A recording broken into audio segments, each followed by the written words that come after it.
Hi, you're welcome to info.com, Lagos Television, Ikeja. My name is Biyi, Fashoyin. This week, we had promised you a couple of times in most of our analysis towards what was going to happen within the space when we go digital. And we did promise that we'll bring in the Director General of the Nigerian Broadcasting Commission to the studios. Today, I'm happy to tell everyone across Africa that we do have him in the house. His name is Emekamba. You're welcome. Thank you very much, Biyi. Pleasure. I just thought that I won't limit this to myself and my in-house analyst. I had to go import some other guys, my colleagues from other media. And I have with me Biyi Gabi, AIT Infotech Network. Biyi, you're welcome. Thank you very much. And Remin Wiki. Remin Wiki is Group Executive Editor of Digital Science Magazine. Remin, you're welcome. Thank you. All right, so we're going to have a lot to discuss. I did that intro because we're coming back. When we come back, we'll start with the issues. Don't go anywhere because this is info.com. My name, Biyi.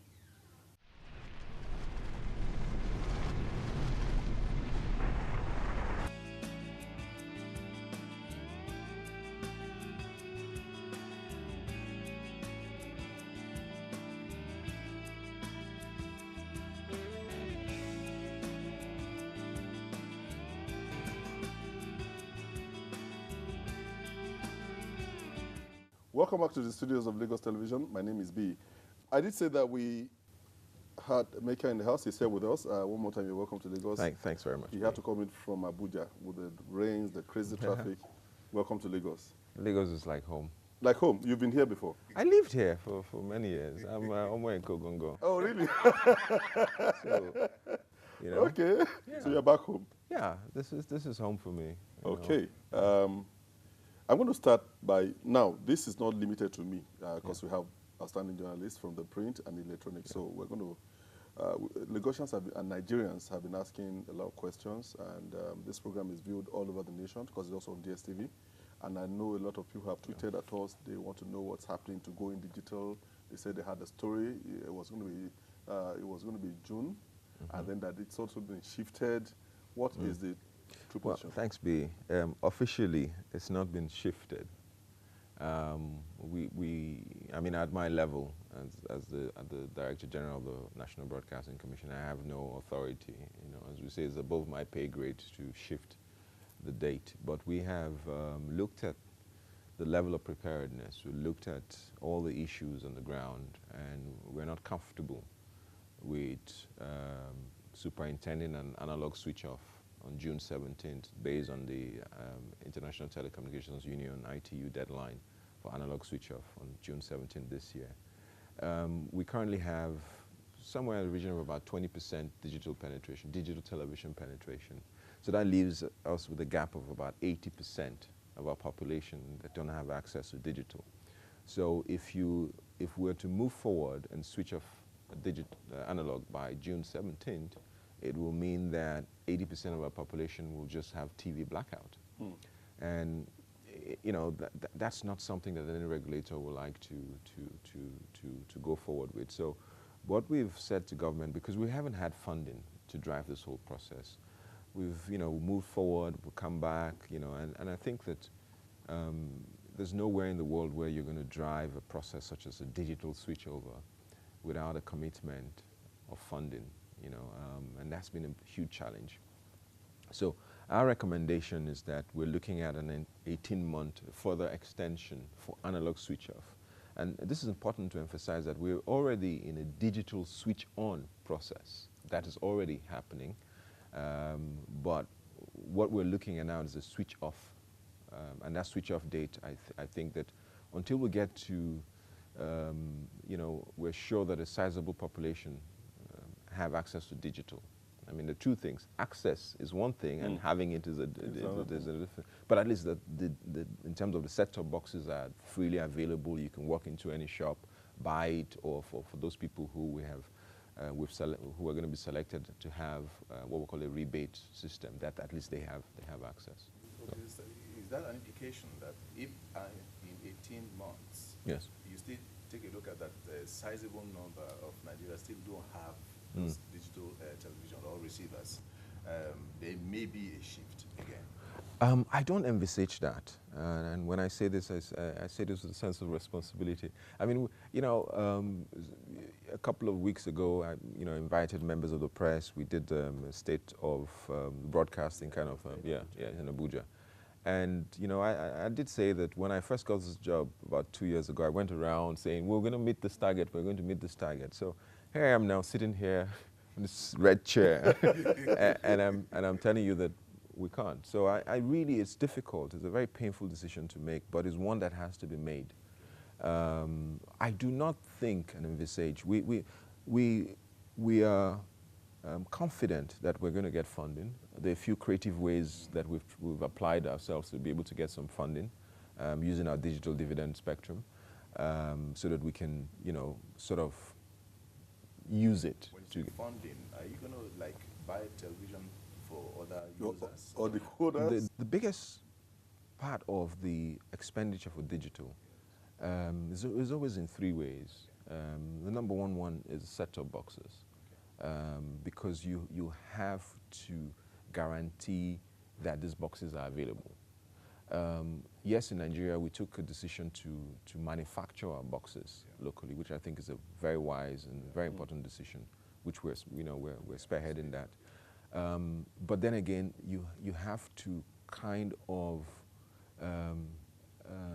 stimulate the market by making the initial orders for set-top boxes to the manufacturers. Otherwise, they'll sit back, there's no content, there's no platform, they'll be waiting, which is really what has been going on. So what we now plan to do is to stimulate the market, sort of jumpstart it by placing orders for these companies to go and say, okay, here's a minimum order of, say, 1 million or 2 million or 3 million set-top boxes. Because the former president had approved our budget, which included a budget for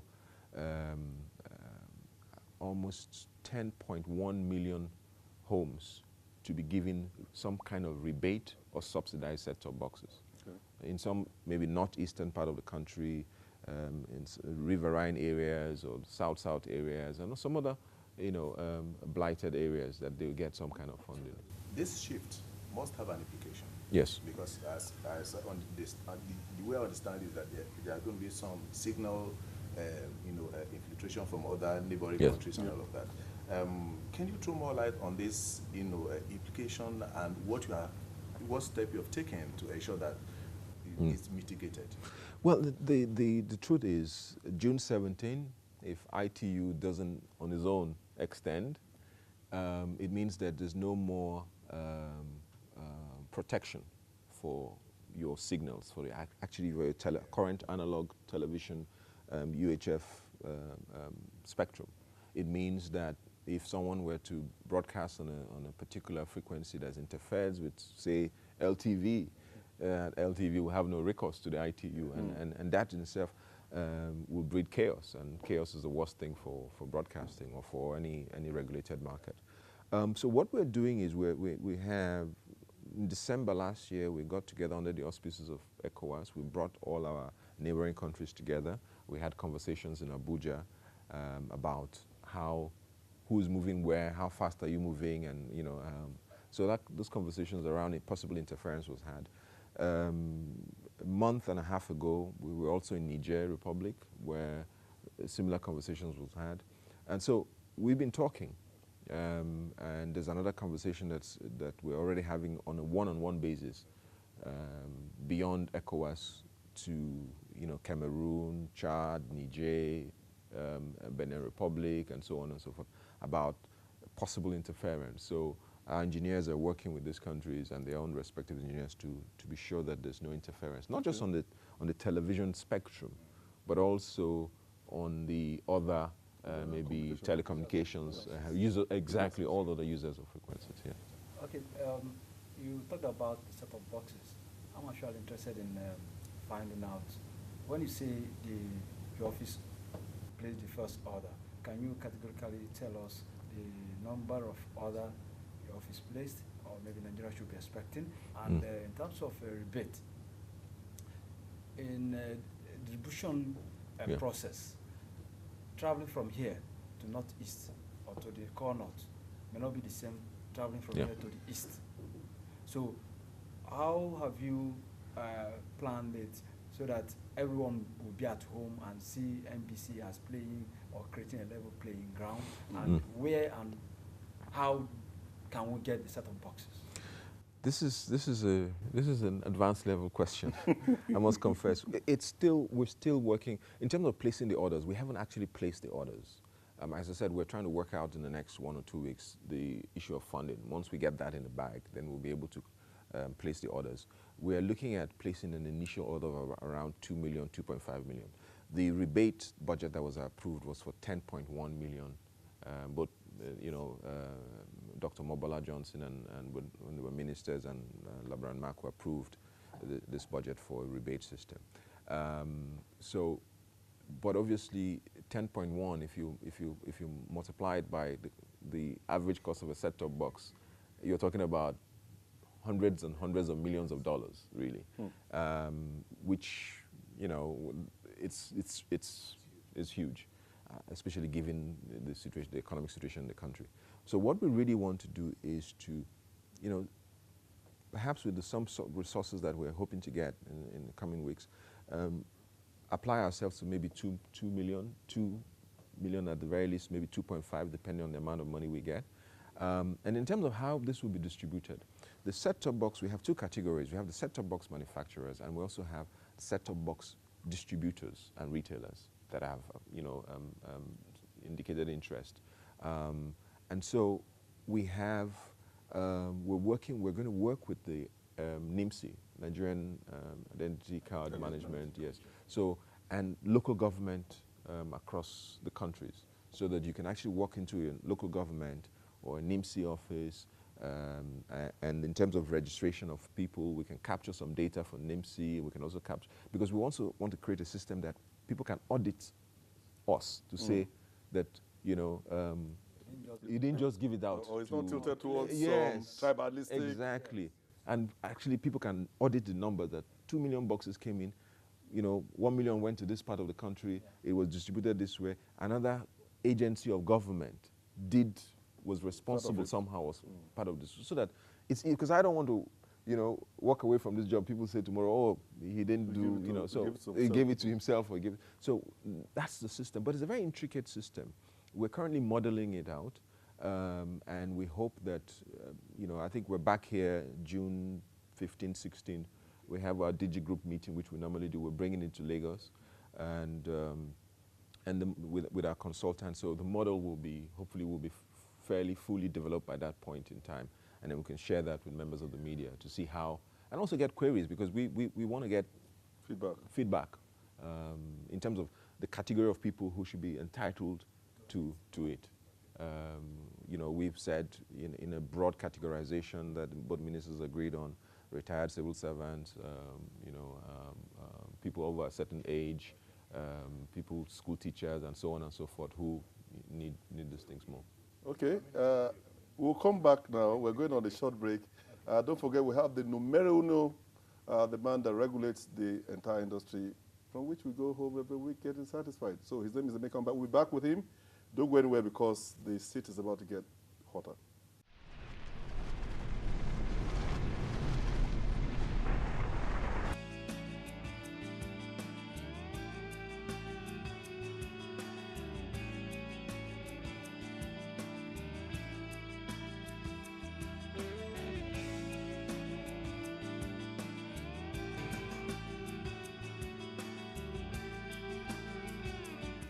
Welcome back to the studios, Lagos Television. This is still info.com. We have Emeka by the house, DGNBC. He's the #1 regulator of the industry. You're welcome again. Thanks, Biyi. I hope the citizen getting hot at all. you have no 10 million to win after this. Okay, ready? Follow up to my Yes. Yeah. What I was trying to do a follow-up on, how many manufacturers have we engaged on their own end, and how much are we looking at getting in terms? Okay. Now, I said there are different models. We have, let me go back to the number of manufacturers. At the moment, we have 10 companies that have fulfilled About 12 were shortlisted. 12 of them have paid the authorization fee of about 50 million naira each. Are they all Nigerian? They're all Nigerian companies, but most of them have some. International They have affiliations. OEM, yes. Obviously, yeah, I mean, for technical reasons. Yeah. Issue of local content. Yes, will come obviously, yeah, about yeah. And they're going to build the plants here. Okay. The plants will be built, you know, across Lagos and, you know, in different parts of the country. That's a good thing because employment and obviously Absolutely. skills transfer.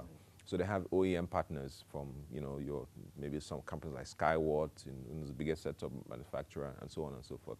So they've got those relationships, and we're supervising them in terms of working with them to ensure that, you know, they do the work the way that, and the benefits comes back to Nigeria. In terms of the price, when we started this journey, we said somewhere in the region of about 20, not more than 30. In fact, we said 5,000 naira will be the cost.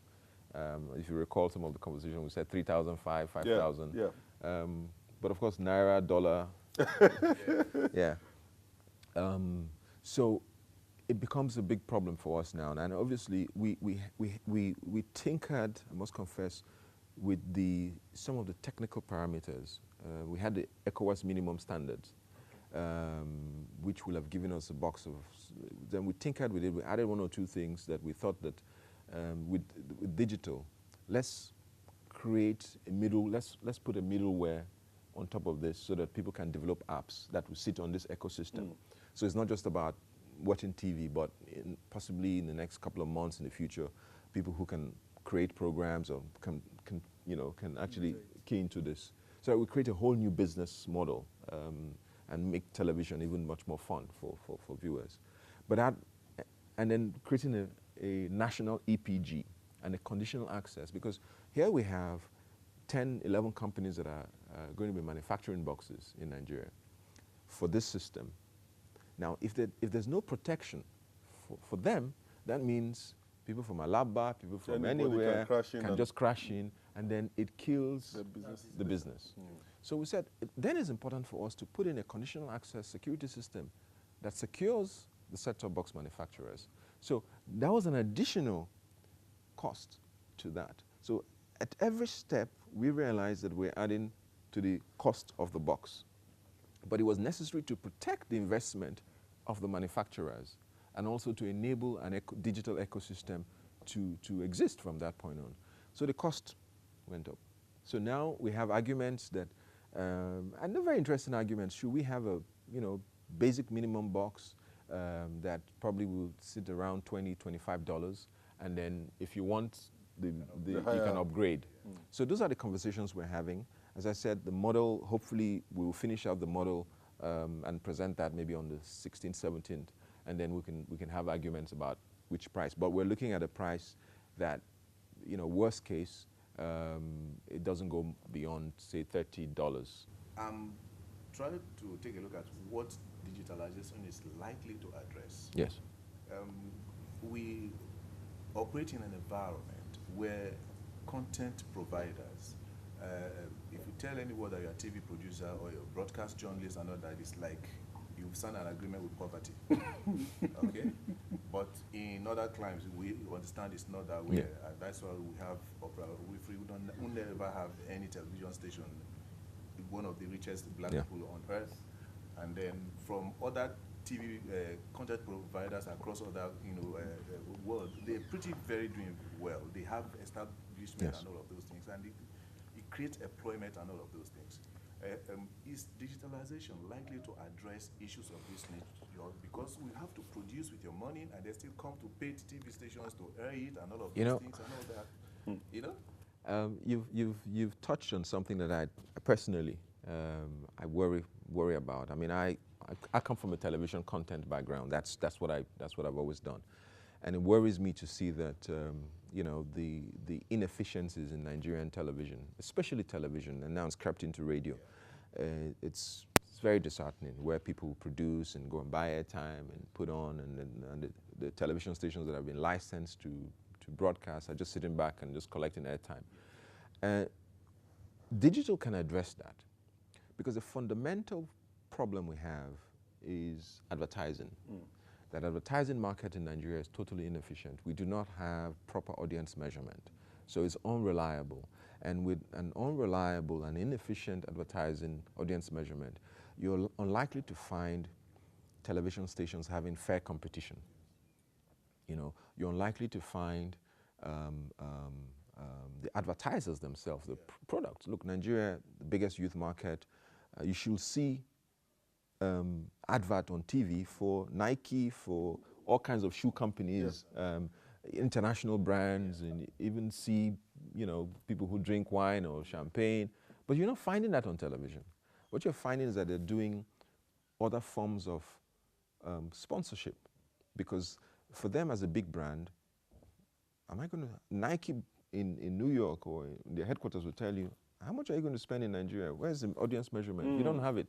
They'll tell you. There's no yardstick to do that. So we did the research last year, and we found out, and this is very disheartening, that from the revenue for broadcasting, for television advertising, as compared to our GDP, is a ratio of 0.04, which is the lowest in Africa, compared to Ghana, compared to Kenya. Kenya has 1.4 of advertising revenue to GDP. Now, Wow.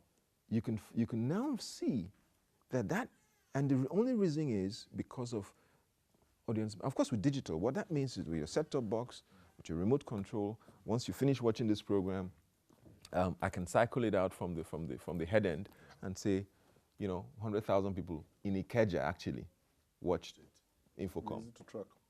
You know, and I can give that information to an audience measurement company that can deal with it. So those are some of the things that digital can be, beyond obviously allowing a lot more people to become broadcasters and media owners. One other thing I would like you to address, the issue of dominance in the industry. Yes. Yeah. Because the issue of arbitrarily introducing prices has been an issue that. And do we have a monopoly? Saju also went to Do we have a monopoly? We don't have a monopoly per se, because you know, when in any market when there are other players, you cannot say you have a monopoly. But we do believe, from our initial assessment, that there are certain practices in the market, unfair trade practices in the market, that is not enabling growth in the market, and that's something we're looking at. We've just commissioned a firm of economics and lawyers, both from within Nigeria and outside Nigeria, to look at it and assess the market and give us a set of benchmark tools that we can use to address some of the competition issues in the market. So that's something we're looking at, and I think you're going to find a lot of that going to happen more and more as we go digital, because there's going to be more players. So we want to start addressing those issues now before it becomes, you know. But on the issue of pricing, it's difficult on a pay television area to suggest, just like we cannot suggest to LTV here, this is how much you're going to charge per minute per spot. We as a regulator, we try to run away from it as much as possible. But what we do is that we tie it to consumer satisfaction or consumer issues. If people are not happy with what they're getting, then it becomes an issue which we can deal with. That's the last question, if you don't mind. You know what I'm going to do, Bayero? Okay. We're going to go for that event in June 17, and then we'll be back in the studios to do an analysis of what happened, because I know there are so many questions you want to ask. It's just one. My producer is going to kill me. Okay, ask the question. Okay. Is it a way you can have a leverage kind of industry in such a way that the independent producers don't go into the same market to compete with broadcast stations? For instance, if you're an independent producer, you have to go to the same advert agency to compete for adverts. Absolutely. And they still come to pay the television station. Now, can't you separate all of this? No, we can't. As it's done in England? Or no, what we're doing is this. Yes. We are attaching, now so when we go digital, we're attaching what we call programming mandates. Yes. You must fulfill a certain number of program in order for you to get this amount of, yes. Okay. So that way we can manage this process. Okay. It takes, look, there are too many battles in broadcasting market. So even as a commission, with all the powers absolutely, we have, even as a regulator, you have a lot of... You have to choose, which ones to do. And how to regulate. I want to thank you so very much. I will wish you the best of luck. We'll signpost a new beginning, and Nigerians are watching. But of course, the conversation continues. You can tweet at him or tweet at us, and then we'll get the feedback from him back to you. We'd like to be liked. You can go to the Facebook channel. We're there. YouTube. Or they can ask questions at the MBC handle on Twitter or on Okay. Facebook. What's your Twitter handle? It's MBC. Yeah. Oh, at NBC. Yeah, at NBC. Yeah. Okay. Nigerians, go at NBC, tweet at him. Whatever questions you wanted to ask, because this is not live, you can ask him, and I'm sure they'll give you, you know, a response immediately to whatever you're asking for. And we did promise. I put him on the spot because he's going to invite us to that event. Oh, I'll be there to let you see how far he's gone, how far we're going as a people, and how ready we should be for the new world. Gentlemen, I thank you so very much. Thank you, Biyi. Because thank you for coming. My pleasure. God bless you. See you next week. I'm yours, Biyi, signing out. Good night.